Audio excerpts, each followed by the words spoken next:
অবশ্যই অনেক ভালো। দেখেন আমাদের বাংলাদেশে ওয়ানডেতে আমরা স্ট্রাগল করছিলাম, সো আমাদের জন্য এই সিরিজটা জিতা অনেক ইম্পর্টেন্ট ছিল। আমরা this could have been 3-0, but obviously আমাদের লাস্ট ম্যাচটা আমরা সুপার ওভারে হেরে যাই। বাট আমার কাছে মনে হয় আজকের পারফরমেন্সটা ক্লিনিক্যাল ছিল। এরকম উইকেটে 297 করাটা একটা অনেক বড় ব্যাপার। আই থিঙ্ক সৌম্য এবং সাইফ যে বেসটা ক্রিয়েট করে দিয়েছে, আউটস্ট্যান্ডিং পারফরমেন্স। এরকম উইকেটে 175 রানের পার্টনারশিপ করাটা is a difficult task, but আমার কাছে মনে হয় যে আজকে একটা প্রপার ইন্টারন্যাশনাল এবং একটা ভালো মানের ইন্টারন্যাশনাল টিমের মতো পারফরমেন্স করেছে বাংলাদেশ। আপনার নামের সাথে খুব স্বাভাবিকভাবে রংপুর রাইডার। এখন যে কোনো ব্র্যান্ডের পুরাতন এসি বদলে নতুন ওয়ালটন এসিতে উপভোগ করুন 25% ছাড়।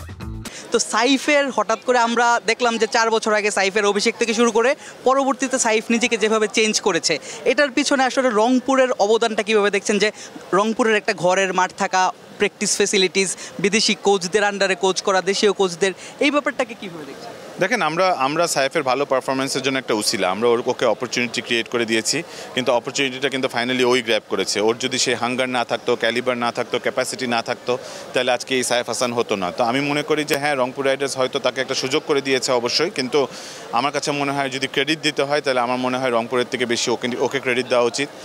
আমার কাছে মনে হয় যে ওর চেঞ্জটা ইজ আউটস্ট্যান্ডিং। ও যেভাবে করে চেঞ্জ হয়েছে, এই চেঞ্জটা আসলে আনবিলিভেবল, এবং we regard him as a home boy. সে আমাদের ডোমেস্টিকেও খেলে, আমাদের একটা প্রিমিয়ার বিপিএলেও খেলেছে। সো আমার কাছে মনে হয় জিএসএলেও সে অনেক ভালো খেলেছে। সো ওভারঅল আমার কাছে মনে হয় যে he has done an outstanding job. হ্যাঁ, আপনি এতদিন রংপুর রাইডার্সের যে ফেসিলিটিস নিয়ে কাজ করেছেন, সেটাতে ক্রিকেটারদের উন্নতিটা আমরা চোখের সামনে দেখতে পাচ্ছি। বর্তমানে আপনার কাছে আরও বড় দায়িত্ব এসেছে, বাংলাদেশের সারা দেশের ক্রিকেটারদের নিয়ে কাজ করার। কি ভাবছেন নতুন দায়িত্ব? দেখেন, বাংলাদেশের ক্রিকেটে আসলে ফ্যাসিলিটিসের অনেক অভাব। আমার কাছে মনে হয় আমাদের অনেক অপরচুনিটি আছে যে বাংলাদেশের ক্রিকেটটাকে ডিসেন্ট্রালাইজ করে বিভিন্ন বাংলাদেশের জেলায় এই ক্রিকেটটাকে নিয়ে যাওয়া। আমার কাছে মনে হয় গ্রাউন্ড ফ্যাসিলিটিস বাড়ানো এবং ইনডোর ফ্যাসিলিটিস বাড়ালে বিভিন্ন জায়গা থেকে, জেলা থেকে আরও ভালো ভালো প্লেয়াররা প্রডিউস হয়ে আসবে। সেটাই আমাদের ইন্টারেস্ট, এবং যেভাবে করে আমরা ইমপ্রুভ করতে পারবো সেটাই আমরা চেষ্টা করছি। আমরা ইনিশিয়াল একটা মাস্টার প্ল্যান তৈরি করেছি, কিন্তু আমরা খুব শীঘ্রই এটাতে we will try our best যে we can start the work.